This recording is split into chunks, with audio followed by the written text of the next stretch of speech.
El fundador y dueño de Cristalerías Planell, Leopoldo Planell y Porqueras, fue un personaje controvertido y polémico, amado y odiado por igual, superviviente de avatares políticos extremos y con un talento innato para los negocios, la innovación y la excelencia empresarial.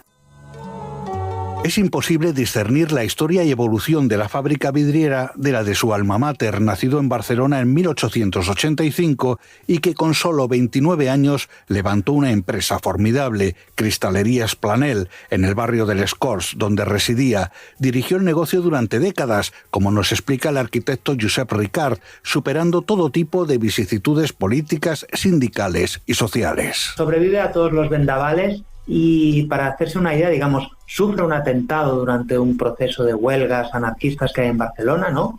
Pero después, en la guerra civil, que la fábrica es cooperativizada, hay una carta de los propios trabajadores poniendo en valor la figura del señor Planell y que quieren que se quede y que siga dirigiendo el proceso porque es como el que sabe más, ¿no? Y después, en cambio, después de la guerra civil, también sobrevive y llega a ser empresa del movimiento, empresa ejemplar del movimiento, ¿no?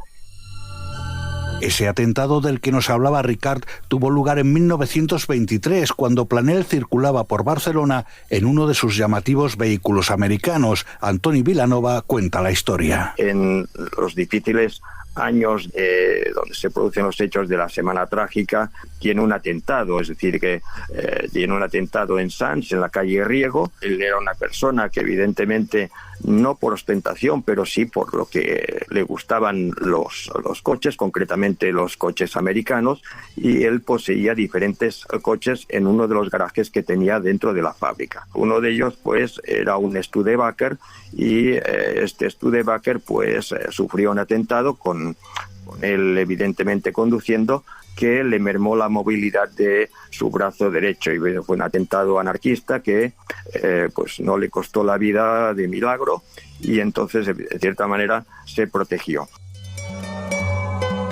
Planell había contraído la pasión por los vehículos americanos en uno de sus viajes a Estados Unidos. Le gustaba comprobar in situ las nuevas técnicas de producción de las factorías norteamericanas. En el viaje famoso del Olympic a Estados Unidos,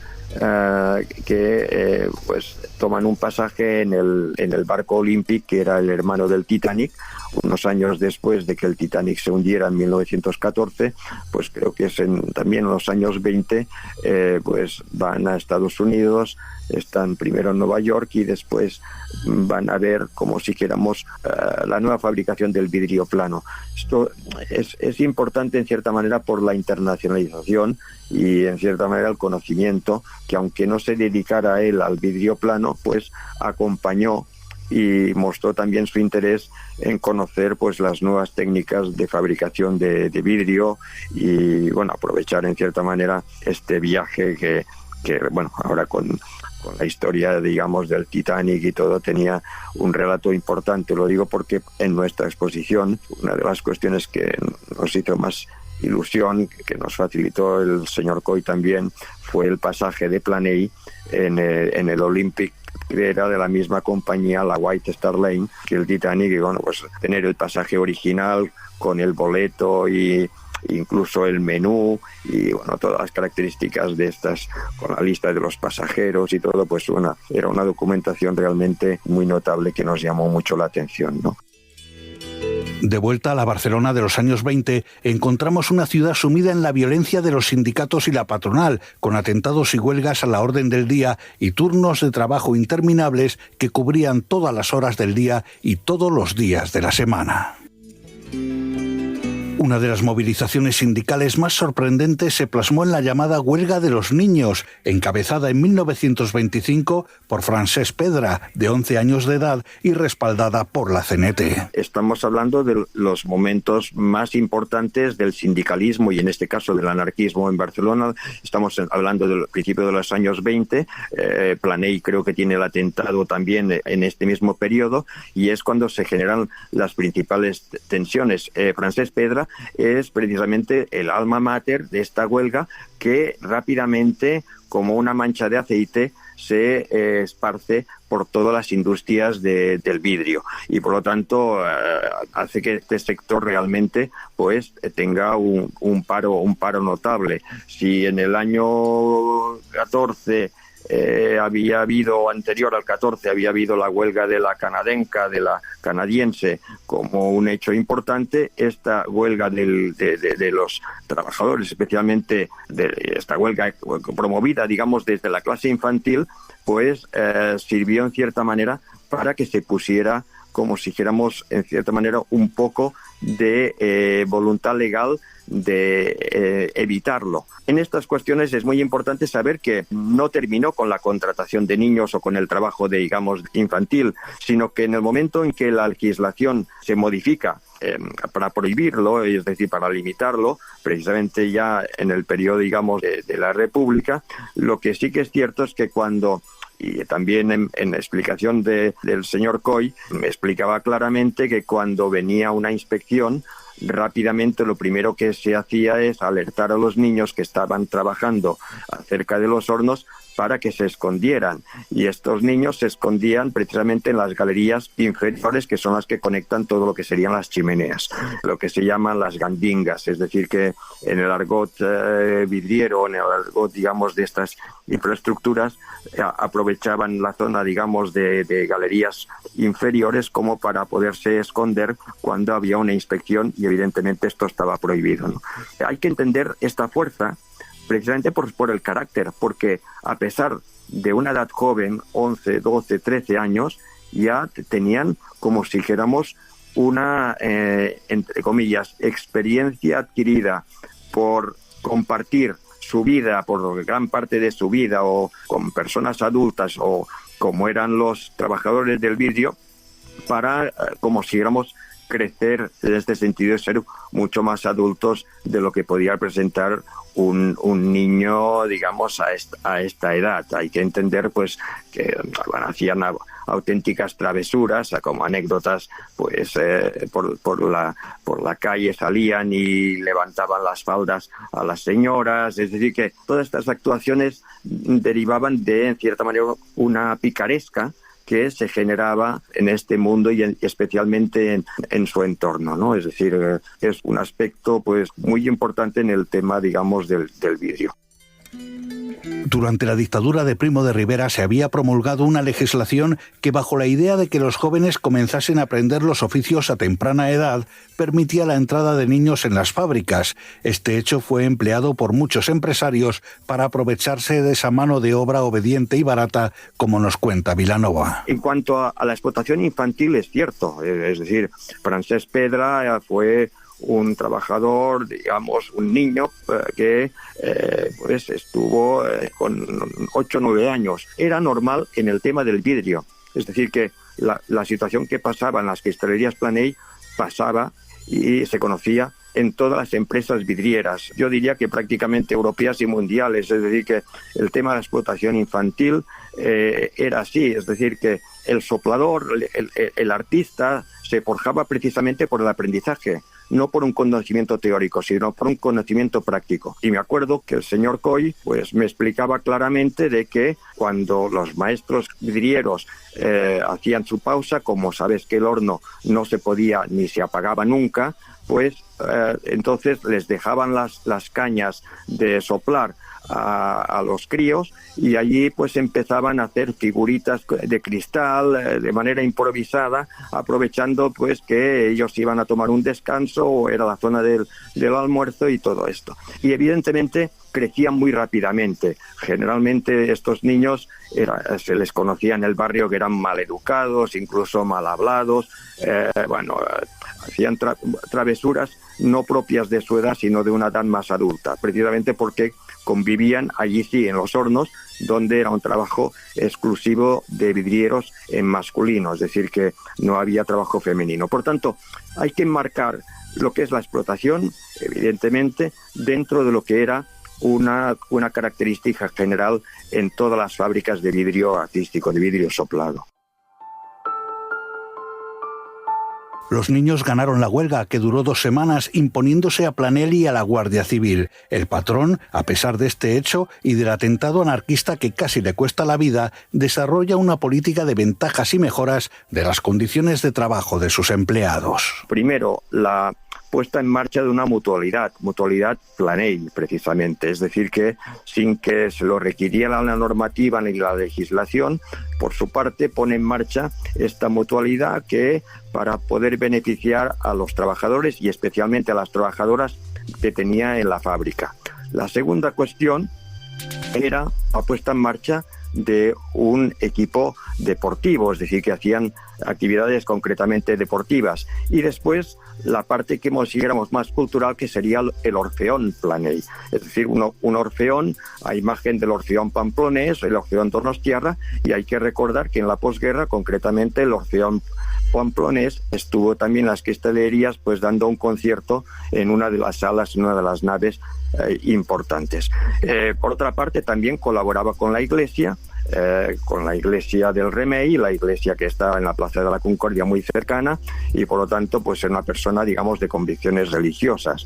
Y por otro lado, hablando ya en los difíciles años, digamos, de lo que sería la transición entre la República y la dictadura, con la guerra civil por en medio, pues ciertamente él tiene un papel importante. El año 38 su empresa es colectivizada, pero los trabajadores y las trabajadoras piden que se queden. Leopoldo Planell tuvo un especial miramiento para con sus empleadas, que se dedicaban fundamentalmente a tallar y cortar el vidrio. Las trabajadoras, normalmente las que hacían estos trabajos más delicados, que eran la talla y la talla del cristal, y por lo tanto no la parte más dura, pues les ubicó un sistema para que incluso las embarazadas pudieran trabajar con la máxima comodidad, y que evidentemente las que no estaban embarazadas también pudieran tener una altura conveniente para lo que podemos llamar ahora la ergonomía.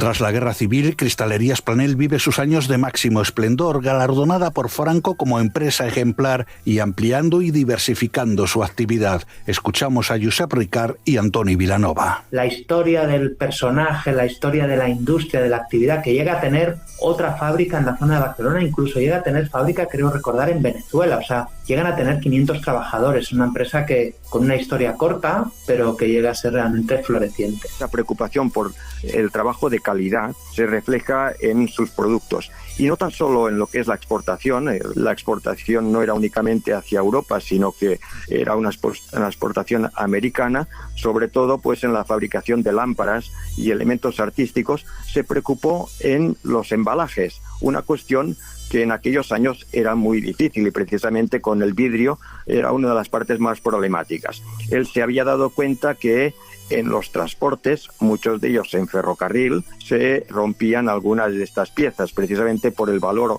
y por la calidad artesanal que tenían. Se tenía que preocupar en colocar unos embalajes no únicamente con la paja, que es como normalmente se colocaban, sino con un sistema que ya era como un sistema precursor, en cierta manera, de lo que sería el reciclaje. Y era el sistema de unas cajas que él patentó, que se llamaban Durax Planell. Estas cajas eran unas cajas de madera que se desmontaban una vez habían terminado el reparto, y por lo tanto el mismo sistema de transporte se encargaba, como si dijéramos, de reciclar y de recuperar estas cajas. Es decir, eran cajas de embalaje, muy curioso porque tenían esta idea que hoy evidentemente la tenemos todos inducida en nuestra mente, que es el reciclaje y por lo tanto el aprovechamiento del material, pues lo puso en marcha.